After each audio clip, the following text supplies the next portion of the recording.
za ten rok sa veľa vody presypalo a veľa piesku prelialo.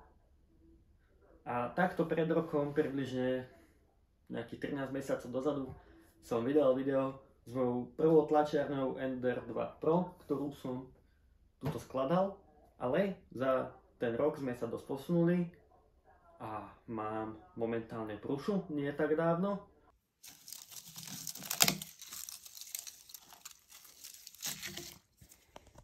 Staršiu s tým, že som spravil upgrade na MK2S+, MK2.5S, tak, s vyberateľným hitbedom, ale dosť ma to sklamalo. Prúša, nehnavaj sa, tlačíš dobre, len ešte doľať, aby to tlačilo dobre out of box, aby som to nemusel tweakovať tu 2 týždne, aby to normálne tlačilo a nerobilo by mi to hovná pri kalibrácii. To znamená, že som sa na to vyseral, na moju prúšu, aj keď ju mám rád, lebo mám v nej strašne veľa hodín na troubleshootingu o 4 ráno. A máme tu najväčšieho čínskeho konkurenta a tým je samozrejme kto iný ako Bambulab. Dneska mi došla, ideme to odbaliť a ideme pozrieť, čo to je zač vlastne. Ideme pozrieť, či to majú lepšie premyslené jak prúša. Veľa ľudí by možno povedalo, že toto je nová tlačiareň, pomaly najnovší model od prúši. Není, že A2, že od prúši, od Bambulabu. Není, že A2 alebo niečo podobné. Porovnávaj to s MK4, MK4S.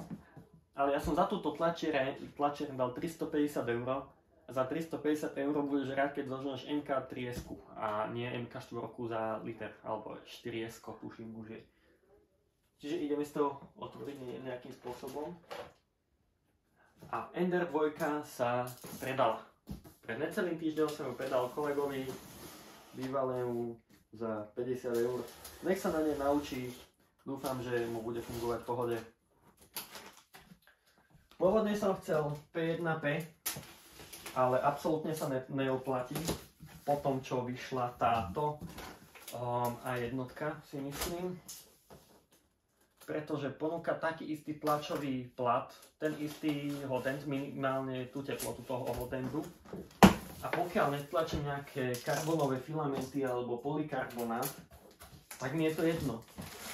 A keď tlačím ABS, tak si ho dám do enclosure. Môžem, nakoľko toto má hitbed, ten novší, ten čo sa nekazil, a ten čo má teplotu na miesto 80 stupňov 100. A zatím zatiaľ je to strašne pekné a na tú cenu to není také zlé. Myslím, že Bambulab túto generáciu 3D tlačiarní úplne vyhral a právom. Nakoľko mám ešte skúsenosti s X1 Carbon, to je úplná strela. A hlavne čo sa týka aj enclosed tlače. A toto by malo byť tomu velice podobné, aj tomu P1P. A za trápnych 350 € sa dostane, že je to úplná pecka. No je to takéto volačo. Zas veľký box bude na filamenty, keď do neho dám silika gel. Čiže momentálne mám setup s 2 tlačiarňami aj s touto, a to je tá prúša a tento Bambulab, a môžeme si to porovnať. Hovorím, pravdivý hovorím, že porovnaj to MK4, ale MK4 nemáš za 350 €. To je nereálne. Podotýkam, že je to verzia bez AMS, čisto len tlačiareň. A takisto tá prúša by bola za tú 1000 bez EMUčka, alebo multimateriál systém, či čo to je. A MK2S je v podstate MK3, len s 12V systémom a s iným rampom. A s tým som mal tiež problém tak, akože prúša ma sklamala. A ideme to rýchlo odbaliť, odstavať a pustíme sa na to.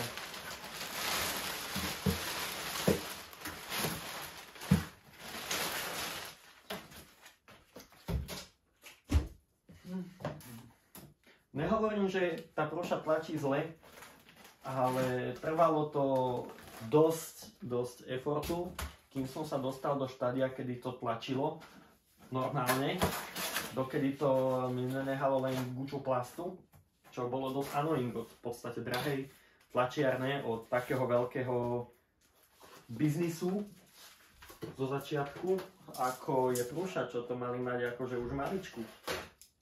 A bez toho, aby som modifikoval aj Startup Jiko. Tu máme podložku a takisto P1P alebo X1 Carbon majú tie isté veľkosti tých podložiek, tuším aj, že tie isté.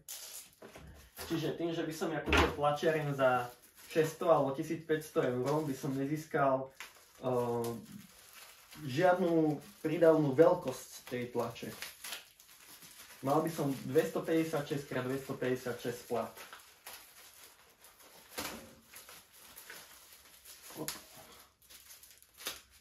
A aj tak väčšinou tlačím, že ABS, to skôr nie, ale hlavne 5G a PLA. Pekný plat, ale musím uznať.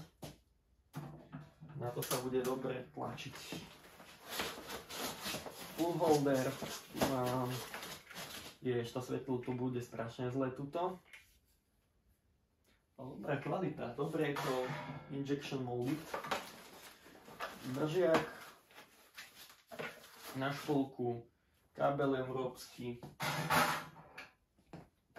accessory box. Toto nepozeral som unboxing, čiže neviem, čo tu poriadne mám. Ty kokšo, ešte aj kľúče sú tu. Gris, no toto som od Pruši som dostal od supportu akurát, že musíš si poradiť sám. S týmto ti neporadím, toto som nevidel od Pruši a kúkam, že díky moc. Ľutujem, že som si vás kúpil, Pruša, sorry. Bamboo Lab Filament Swatches. Toto je dobrý biznis plán, tieto filamenty, aby sa od neho objednávali. Nejaký polystyrénik pekný. Wow, ty kokšo, ale toto vyzerá už naložené. Nepoviem pol slova. A pôjdem pozrieť nejaký tutoriál teda. Ale je to... Ty kokšo, no viacej...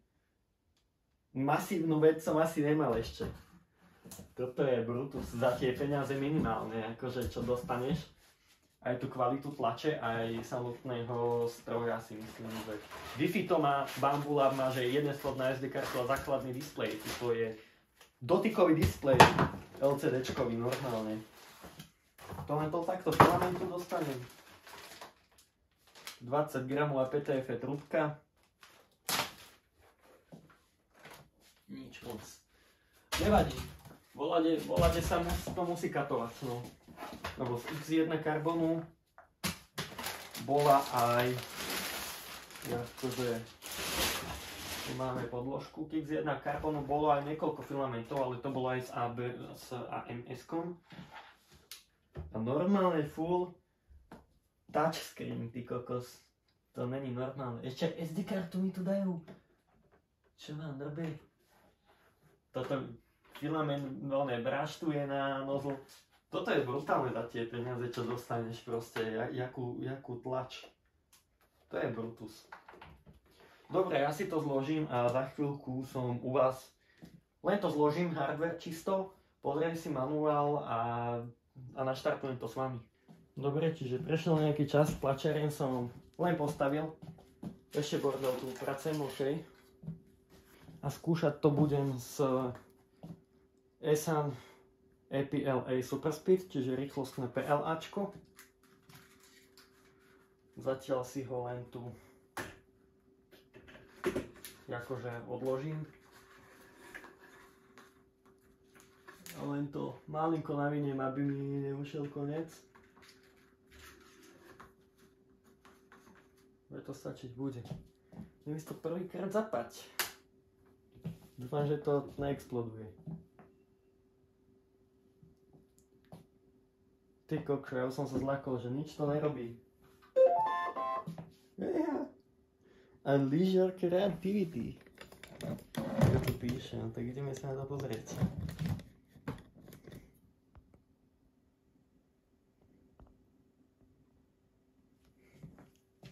Start. Kde dáme aký jazyk? Espaňol si dáme. Select region Europe. Network. Dáme si Wi-Fi-nu. Moju. Ty kokšo, je full klávesnica. Podložka na 65 stupňov. Bože, ja som tak šťastný, to je sranda. Alebo dáme to takto. Je to strašný bordel.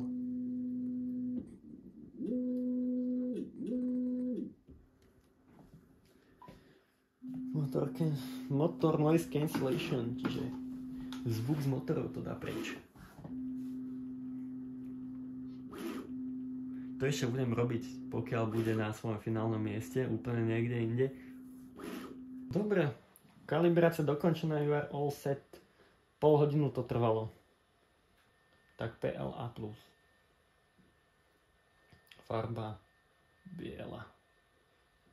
Default. Speedboat. Print. Preparing. To je zlaté, ale to vypnem. Lebo keď toto začne mi noci drbať, tak ma asi vystre. No nakoľko to vidíš, môj? Svetlo si mi vypať. Toolhead homing. Asi viac budem vidieť na tom telefóne, ja si myslím.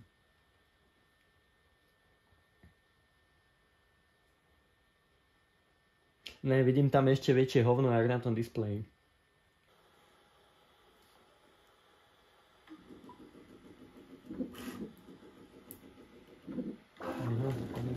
Ty kokos. Čo ti jebe?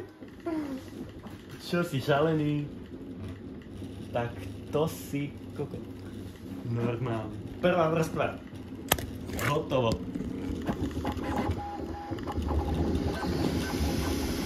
Vybavené.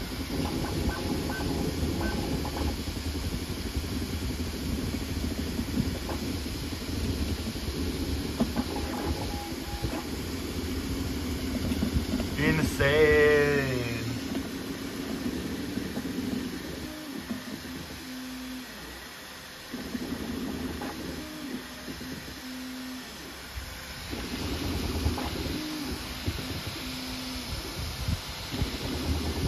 Ty kokos.